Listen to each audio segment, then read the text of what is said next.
Hello my dear students, this is Shilpi Saxena. Welcome to my channel Learning Hub. So today I am going to start with the basics of RDBMS. So that this is the basic. After this I will start with MySQL chapter. So MySQL, all the whatever commands are there, I will explain this. Before this I need to explain what is relational database management system and what are databases. So first of all, the key terms that will be used, that is the terminology. The first thing is data. Yes, what's the data? All of you must be aware of data. Data is raw facts and figures. Suppose you want to do any calculation, you have to give data to the computer, and the computer will manipulate the data and give you the result that is known as information. So next thing is database. Database is basically the collection of data, and which can serve multiple application. Means the data, related data, when it is stored together, and it can help you to serve some application, it is known as database. Now the relational database, if the data is organized in forms of rows and columns, yes, that is tables. If it is stored in forms of rows and columns, it is known as relational database. The next thing is, why is it needed? Table. I am talking about the tables. Table can be made in Excel also. It can be made in Word also. We can insert table and store the data. What's the need of database? So the first thing is reduction of the data redundancy. Redundancy is repetition of data. How? I'll take one example now. Suppose I am a teacher and you are my student, okay? And I, as a teacher, I am maintaining records of your academic information along with your basic personal information. Like I will be needing your name, your father's name, mother's name, your phone number, okay? Now, or address, that's it. And your academic marks in Hindi, English, Math, Science, whatever. And you are in a school, so admin people are also maintaining your record. Suppose I am maintaining in my sheet in Excel, I am maintaining your record. Now admin people are there, that is at the reception, they are maintaining your record. So what is happening? They will be needing your father's occupation, your previous school details, or everything related to you, personal detail, everything related to you. Now you can see they will be having your name that I am also having. They will be having your phone number that I am also having.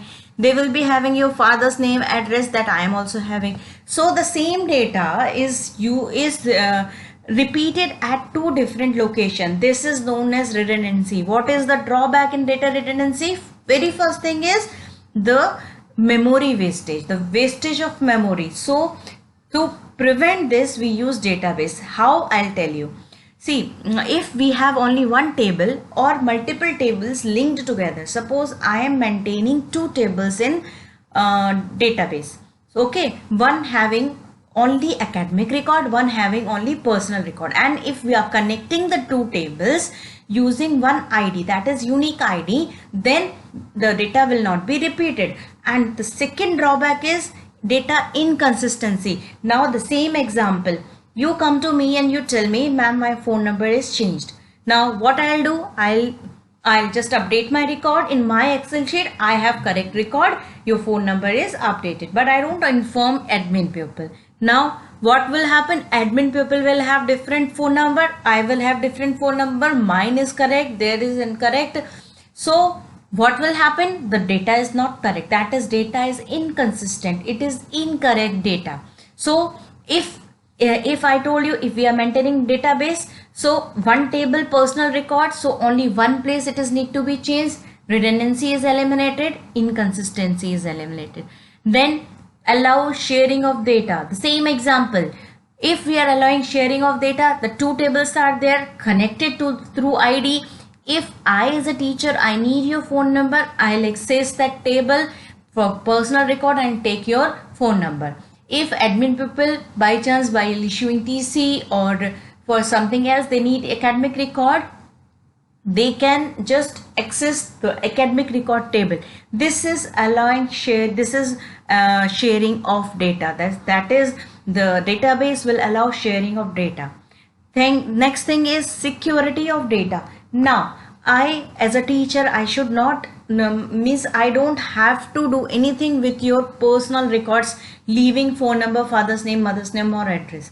So we can have a database allows us to secure the data. So I, as a teacher, if I have access of only these things which I will be needing, so that is security of data. Another example, I, as a computer teacher, should be allowed to modify only computer marks, but any other English teacher should be allowed to modify only English marks. She cannot change computer marks, and I cannot change English marks. So this is security of data. So when we will log in, just say, suppose in my school I am we have a software. When I log in, I can enter marks of only computer. I cannot enter marks of English, Hindi, math, science or any other thing or any other class.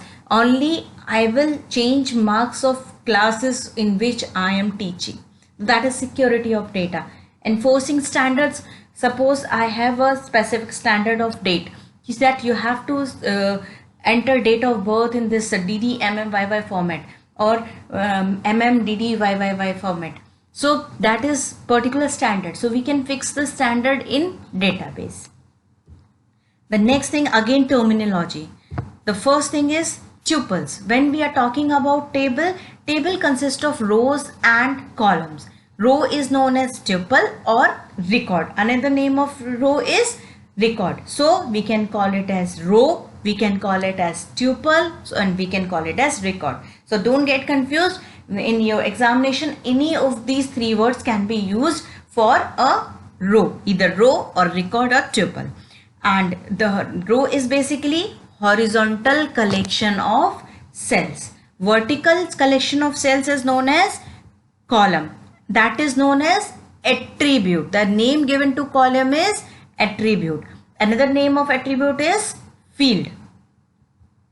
The next thing is domain. That is pool of values. Suppose I, as an admin, I have record of all the IDs of all the student in my school. Okay, now your teacher, suppose she is teaching in class 11th or 12th, so she will be in her record she will have IDs of only those students who are in her class.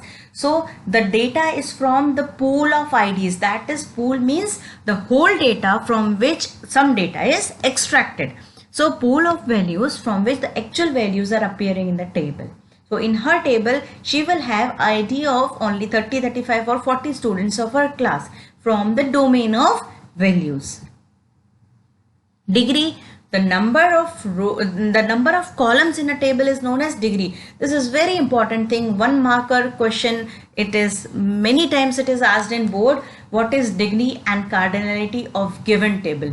Degree is number of columns and cardinality is number of rows. Very easy. You have to just count number of columns in a table and write the degree is this. Number of rows, how many rows, leaving the header, leaving the heading. Suppose I have written roll number, name, class, that is not counting. Whatever the data is there, that is counted. So cardinality is number of rows in a table excluding the header. Keys. So this concept, again 1 marker question. What is primary key? What is candidate key? What is alternate key? So many keys are there. So please listen to me carefully. I'll take one example and explain all the keys. If you will just see the example, you will be you can easily understand the concept of keys. Keys means we are talking about the columns. So first one is primary key. The column in a table that can uniquely identify a row in a table. Means, suppose when we are talking about ID number in a table student. So ID number is always unique. If any student have ID I1, another student cannot have the same ID. So if I say I want marks of ID number 1. So ID number 1 means I am talking about one particular student who has ID 1. So we can take out one row from the table. We can access one row from the table that has ID 1. So that column that can uniquely identifies a row in a table is known as primary key. I hope it is clear. The primary key cannot be repeated. It should be unique. Next thing is candidate key. So in a column, we can have multiple primary keys, correct?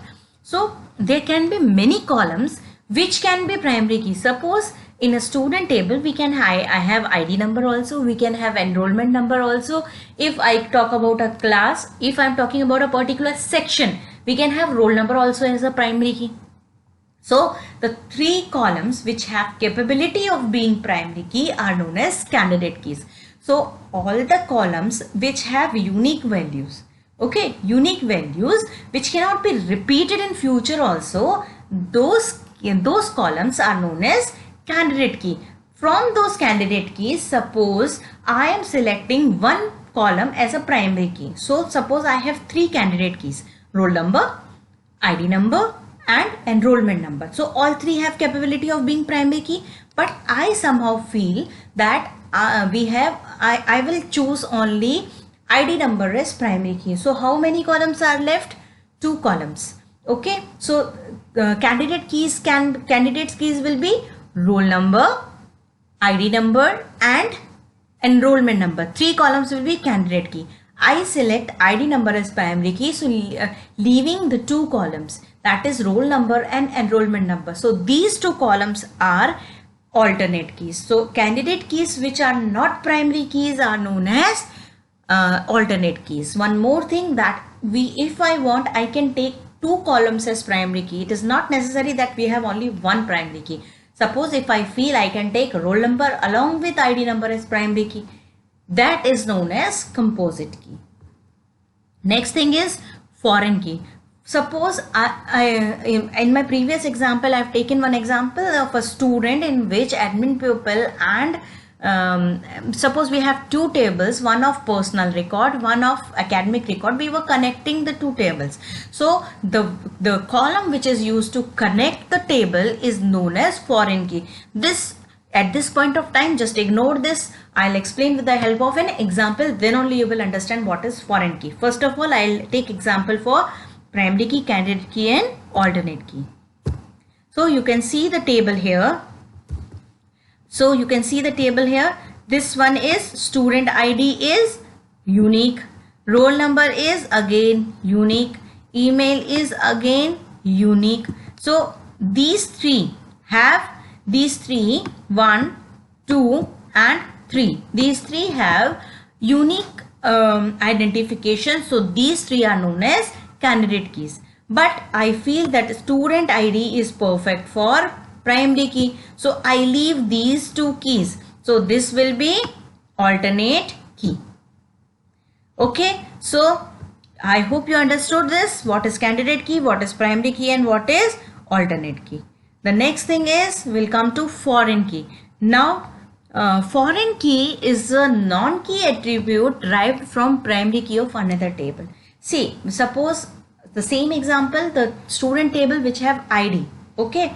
Another table I have taken in which the table, suppose a student table which have ID number, name and phone number. Another table I'll take in which I have written ID number, then the subjects opted. Suppose ID number 1 subject opted is physics, ID number 1 subject opted is chemistry, ID number 1 subject opted is bio. So ID number 1 is repeated. That is not primary key in second table, but in first table it is primary key. So this column in a second table will be known as foreign key, because that will be used to connect to a new table.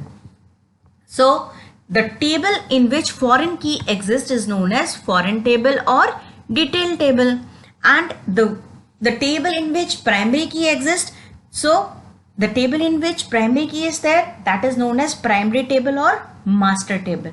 So one more thing, that it is not necessary that the detailed table or foreign table, in detailed table or foreign table, the foreign key is not primary key.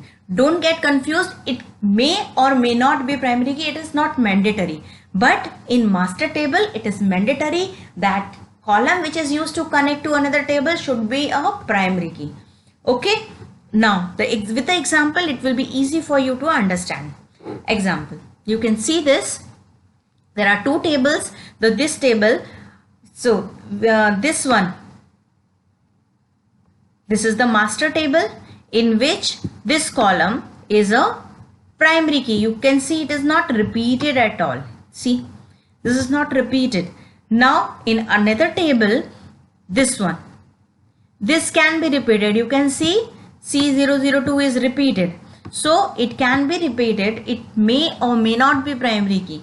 But in this, here it should be primary key. This is mandatory. This is mandatory to have primary key, and it is optional. May or may not be primary key. So in a detailed table, it is known as foreign key. So referential integrity. So the referential integrity are basically the rules which we need to follow when we are connecting the two tables. So when we are using foreign key, so we are joining the two tables, so we have to follow the rules. Those rules comes under referential integrity.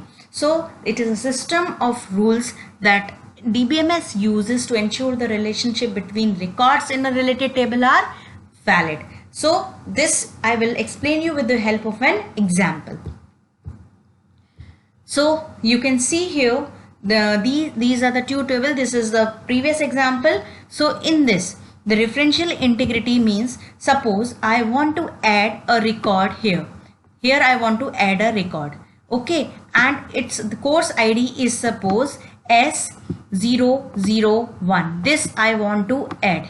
So according to referential integrity rule, it should not allow to add this record because this S001 does not exist in this. So it is mandatory that whatever is there in foreign key, it should exist here. In this table, we can have extra record. We can have extra course ID which does not exist in here. That's okay. But this table, detailed table, cannot have extra foreign key other than whatever is present as primary key in other table for the base table. Okay, so this is the first thing. Second thing is, we should not delete any related record. Means suppose C02002 exists here, so we cannot record this, delete this, sorry. If we are deleting this, so related record with this should be deleted. So this delete, if it is deleted, then it is known as delete cascade. Similarly, if we want to update this, if we are updating this, it should update this also. Related record in detailed table should be updated. This is known as update cascade. So these are the three rules which you should follow while using referential integrity, while connecting the two tables.